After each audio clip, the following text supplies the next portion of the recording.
faut se rappeler, alors, comme j'étais fin des années 80, début des années 90, très proche de Michel Aglietta, j'ai été, je dirais, très immergé dans toute la préparation de l'euro. Et, enfin, en tous les cas, au niveau théorique, je ne parle pas au point de vue pratique, puisque on sait que les économistes ont été assez peu intégrés dans le processus qui a donné naissance à l'euro. C'est un processus très bureaucratique au sens premier du terme. Hein. C'est des bureaucrates de Bruxelles qui l'ont fait beaucoup plus que des économistes.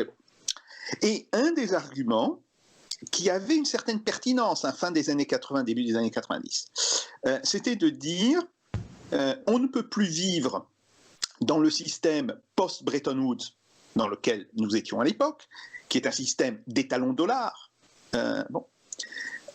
C'est un système instable, il donne un pouvoir politique au dollar beaucoup trop important, un pouvoir politique aux États-Unis beaucoup trop important. On va développer une monnaie unique, et cette monnaie va progressivement supplanter le dollar. Alors c'est assez intéressant de regarder comment l'euro en tant que monnaie internationale a évolué.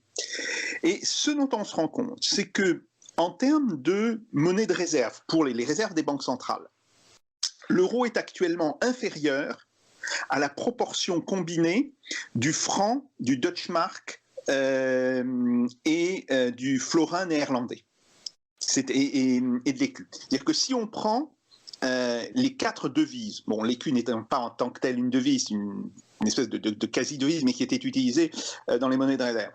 Si on prend ce qu'elle représentait dans le bilan des banques centrales, dans le bilan des réserves des banques centrales, plus précisément, on voit que l'euro n'a jamais réussi à arriver au niveau de ces 4 devises combinées. Donc, déjà, il y a là un échec important de l'euro. Et ce que l'on voit aujourd'hui, c'est qu'effectivement, la part du dollar est en train de baisser, mais elle ne baisse pas au profit de l'euro, qui lui aussi baisse dans la part des réserves internationales.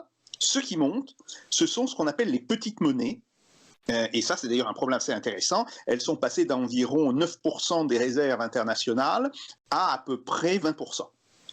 Donc là, il y a un vrai phénomène en fait d'éclatement monétaire qu'on peut percevoir. Par ailleurs, si on regarde en termes de monnaie de transaction, donc monnaie de réserve, j'ai dit, monnaie de transaction. Alors là, c'est un peu différent. La place de l'euro est beaucoup plus importante, tout simplement que la zone euro est une grande zone exportatrice et aussi naturellement importatrice. Mais là aussi, on voit que cette part de l'euro est en train de baisser et qu'elle baisse de plus en plus rapidement parce qu'il y a toute une série de monnaies portées par des zones économiques ou des pays qui sont en réalité beaucoup plus dynamiques que la zone euro, qui sont en train de les remplacer. On voit par exemple que le yuan convertible, aujourd'hui, prend une importance de plus en plus grande. Troisièmement, en termes d'instruments financiers d'investissement. Et là, c'est spectaculaire. L'euro est à la 3e place. La 2e place, c'est le yuan. Donc, on voit aussi, et c'est un point dont il faut avoir conscience, que tout l'argument qui était en fait assez présent fin des années 80, début des années 90, qui consistait à dire on ne peut plus vivre sous la coupe du dollar américain, ce qui est tout à fait exact. Il faut une alternative. Et justement, la monnaie commune, ou la monnaie unique, parce qu'il y avait encore à cette époque-là une indécision. Donc, la monnaie européenne sera ce grand adversaire du dollar, sera cette alternative au dollar. Et ça, aujourd'hui, on peut en faire le bilan, et on voit que cela a